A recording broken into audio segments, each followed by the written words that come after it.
우리는 모두 돈을 가지고 있습니다. 돈. 하지만 그 돈이라는 글자의 의미조차 모두 다 똑같은 것은 결코 아닙니다. 돈이라는 글자 앞에는 사실 보이지 않는 이름표가 있습니다. 그리고 그 이름표는 두 가지로 갈립니다. 줄어드는 돈, 줄어들지 않는 돈. 모두에게 그 이름표가 똑같이 보이지는 않습니다. 하지만 오직 깨어있는 자들만이 돈을 볼 때마다 어떤 돈인지 그 이름표를 알 수 있습니다. 제가 저번 영상에서 자산과 부채에 대해 설명한 적이 있습니다. 그 주제에 이어 연결되는 이야기죠. 즉 돈이라고 모두 같은 돈이 아니라는 뜻입니다. 줄어드는 돈에는 어떤 것들이 있을까요? 가장 대표적으로 월급입니다. 우리는 매월 통장에 월급을 받습니다. 하지만 이 월급이라는 돈은 그대로 냅두기만 하고 받아서 쓸 생각만 한다면 결국 그 돈은 시간이 지나면 지날수록 줄어들게 됩니다. 결국 시간 문제라는 것이죠.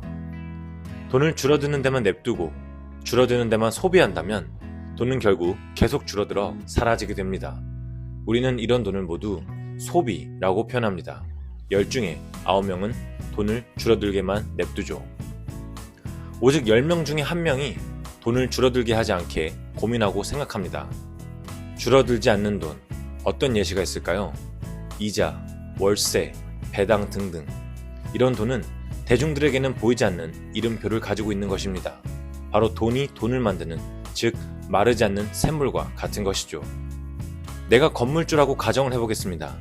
나는 줄어들지 않는 돈이라는 이름표를 만들어 그 돈에 돈을 만들 수 있는 곳에 돈을 심어둔 것입니다.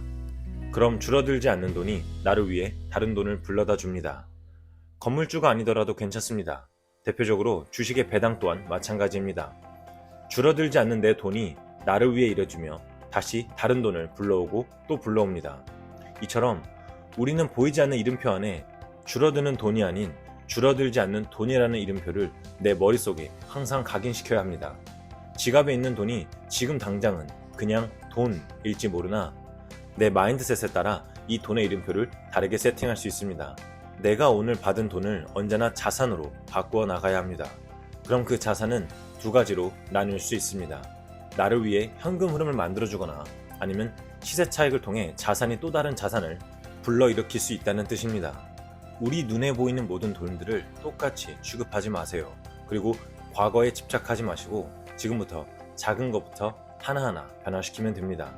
돈의 이름표를 붙이는 것은 우리 모두 자신에게, 스스로에게 달려있으니까요. 오늘도 감사합니다. 널스메송이었습니다.